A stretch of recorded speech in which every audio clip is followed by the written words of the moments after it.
jawab kita semua, tanggung jawab PG Wilayah sebagai organisasi keagamaan, sebagai lembaga keagamaan yang menaungi semua gereja-gereja yang berada di bawah naungan Persekutuan Gereja Indonesia di wilayah DKI Jakarta ini.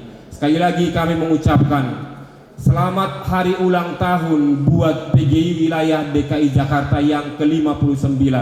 Perjalanan panjang ke depan masih akan terus kita hadapi dalam pergumulan, dalam sukacita, tetapi yang kita pastikan pertolongan Tuhan akan tetap ada membersamai pelayanan bagi setiap hamba Tuhan dan juga bagi PG Wilayah ke depannya. Kiranya Tuhan Yesus Kristus Raja Gereja memampukan dan menolong kita melakukan pekerjaan yang baik di dalam Tuhan sampai Maranatha Tuhan datang dalam tugas dan tanggung jawab yang dipercayakan kepada kita. Tuhan Yesus memberkati. Kiranya perayaan hari ulang tahun yang ke-59 hari ini membawa kebermanfaatan untuk kita sekalian. Shalom dan terima kasih.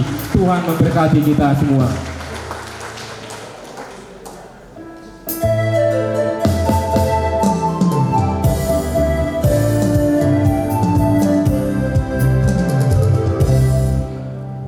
Terima kasih kepada Bapak Pendeta Mangarerak Barimbing selaku Pembimas Kristen Kanwil Kementerian Agama Provinsi DKI Jakarta. Jemaat yang terkasih, selanjutnya kita akan mendengarkan sambutan dari Ketua Umum MPH PGI Wilayah DKI Jakarta kepada Bapak Pendeta Ardianus Larosa. Kami persilahkan. Kita beri tepuk tangan yang meriah, Bapak.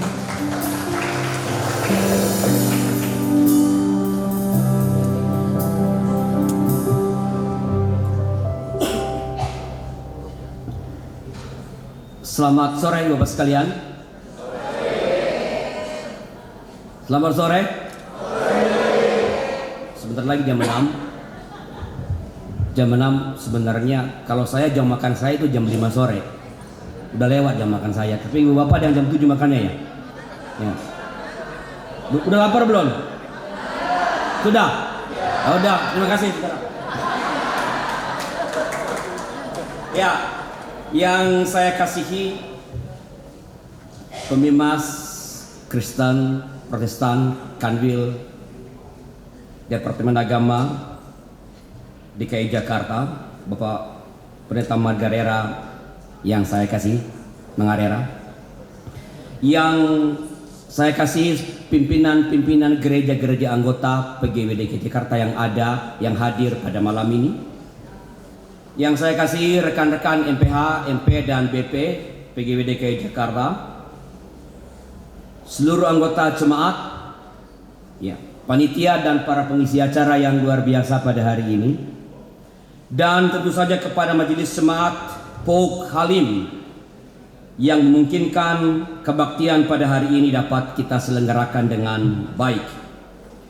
Kita bersyukur kepada Tuhan karena hanya kemurahannya yang memungkinkan PGW DKI Jakarta dapat tetap hadir sampai usia yang ke-59 ini. Dengan segala pergumulan-pergumulan di dalamnya, kita bersyukur karena kita masih mampu mengelola kebersamaan gereja-gereja yang ada dalam PGIW dengan segala dinamikanya.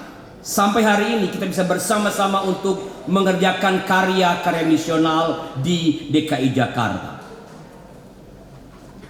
Saudara-saudara, hidup saling merangkul sebagai penanda ada kerukunan adalah sesuatu yang sangat powerful. Tadi Pak Pendeta dalam khotbah sudah menjelaskan. Ya.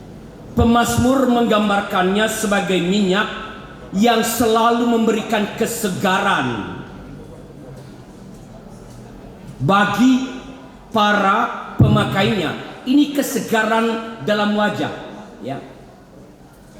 Jadi orang yang saling merangkul dan punya kerukunan, wajahnya selalu cerah meskipun lapar. Ya. Karena ada minyak yang mengalir. Artinya apa? Kerukunan itu mendatangkan kesegaran bagi orang-orang yang melihatnya. Maka ketika gereja-gereja saling merangkul, saling rukun, itu akan menciptakan kesegaran bagi dunia yang melihatnya. Tidak hanya mendatangkan kesegaran, Mazmur 133:3b menyatakan bahwa kesanalah Tuhan memerintahkan berkat kehidupan untuk selama-lamanya. Di mana ada kerukunan saling merangkul, di sanalah Allah mengalirkan berkat berupa keselamatan, kehidupan yang kekal. Di sanalah mengalir damai sejahtera. Kalau gereja-gereja tidak rukun, tidak saling merangkul, bagaimana mungkin bisa menghasilkan damai sejahtera bagi dunia di mana Tuhan telah menempatkan kita? Orang telah mengalami keselamatan dari Tuhan mesti menunjukkan pola hidup yang rukun seorang dengan yang lain, kelompok yang satu dan kelompok yang lain, jemaat yang satu dengan jemaat yang lain, sinode yang satu dengan sinode yang lain, bahkan agama yang satu dengan agama yang lain. Soalnya adalah bagaimanakah kita memelihara kerukunan itu? Paulus di dalam surat Filipi mencatat bahwa karena di dalam Kristus ada nasihat, ada penghiburan kasih, ada persekutuan roh, dan ada kasih mesra belas kasihan. Karena itu sempurnakanlah sukacitaku dengan ini, dengan apa? Hendaklah kamu saling sehati sepikir dalam satu kasih, satu jiwa, satu tujuan, dengan tidak mencari kepentingan sendiri atau puji-pujian yang sia-sia. Sebaliknya, hendaklah dengan rendah hati yang seorang menganggap yang lain lebih utama dari dirinya sendiri. Dan janganlah tiap-tiap orang hanya memperhatikan kepentingannya sendiri, tetapi kepentingan orang lain juga. Kerukunan dalam kebersamaan, dalam kesetiaan dapat terpelihara bila antar anggota tidak mencari kepentingan diri sendiri, tak saling menonjolkan diri, tidak menjadikan diri sebagai pusat segala sesuatu. Sebaliknya, belajar mengutamakan orang lain, belajar melihat persoalan dari perspektif orang lain, belajar menghormati pandangan dan sikap orang lain yang berbeda. Terus terang hidup rukun sangat powerful. Bahkan hidup rukun adalah tanda keselamatan. Dalam kaitan ini, gereja-gereja anggota PGW perlu memberi perhatian pada isu yang ramai dibicarakan di lingkungan keagamaan pada minggu-minggu ini. Tadi sudah disinggung oleh Pak Pendeta dalam khotbahnya, yaitu apa? Penyerahan wilayah izin pertambangan khusus kepada ormas keagamaan. Ini isu yang sangat penting dan sangat sensitif. Berkaitan dengan itu, saya berharap seluruh gereja-gereja menjaga kerukunan dengan menyatukan pendapat untuk tidak menerima tawaran yang diberikan oleh pemerintah kepada ormas keagamaan untuk mengelola tambang, walaupun mungkin tujuannya mulia dari pemerintah.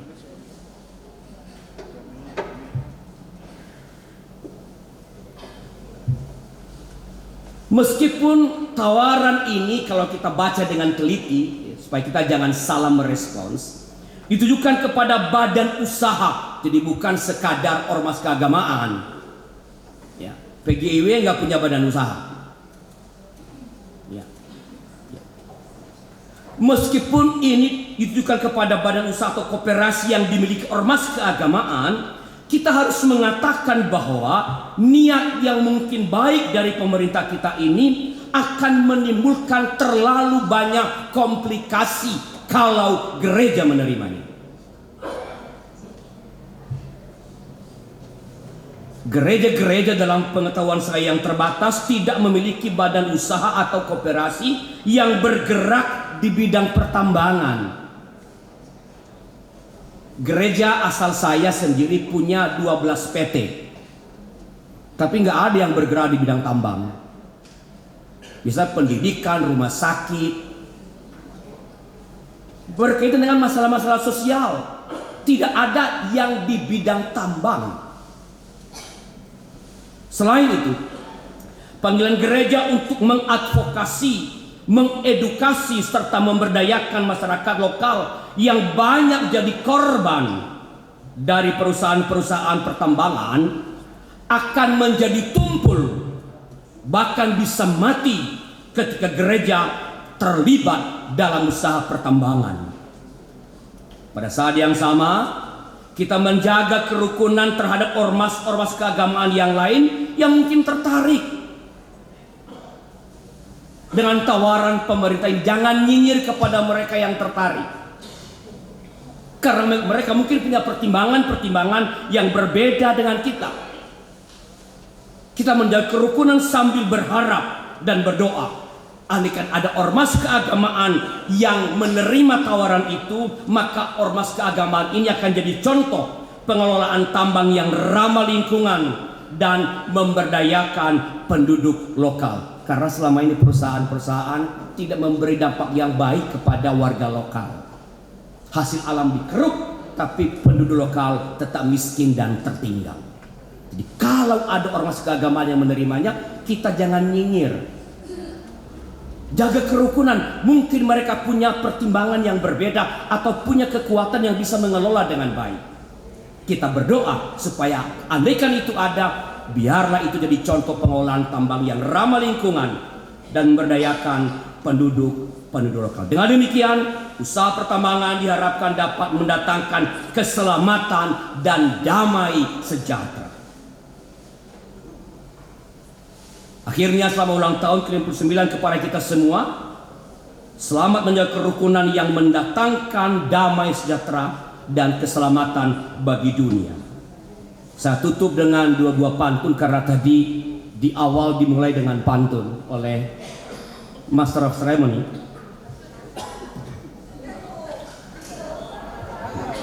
Setangkai bunga kita petikkan untuk si alim Nona Cynthia. Terima kasih kita ucapkan kepada Pauk Halim dan panitia. Melahap tahu di balai kota. Bahannya datang dari pedesaan. Selamat ulang tahun PGW DKI Jakarta. Saling merangkullah untuk menggelorakan semangat keesaan. Tuhan memberkati.